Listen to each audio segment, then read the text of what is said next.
তো আপনি স্ট্রেসে আছেন এই মুহূর্তে দেখা যাচ্ছে আপনি এতটা মানে দুশ্চিন্তার মধ্যে আছেন কি আপনি হ্যাংম্যান হয়ে আছেন। আপনি পুরোটাই হ্যাংম্যান হয়েছেন। আপনি মানে পরিস্থিতিকে কিন্তু ওলটপালট করে ফেলছেন। আপনার নিজের চিন্তাভাবনাই আপনার পরিস্থিতি ওলটপালট করে দিচ্ছে।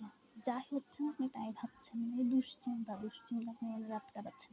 এই অবস্থা কিন্তু আপনার জীবনে একটা একটা মানুষ আসবে যে অনেক অভিজ্ঞ, যে অনেক পাওয়ারফুল, সে অনেক ধনী হতে পারে, সে অ্যাডভাইজার ভালো কোনো জ্ঞানী গুণী মানুষ আপনার জীবনে আসবে আপনার এই পরিস্থিতি থেকে, এই দুশ্চিন্তা থেকে আপনাকে মুক্ত করার জন্য। আগস্ট মাসে আপনি পেয়ে যাবেন তার দেখা। ঠিক আছে?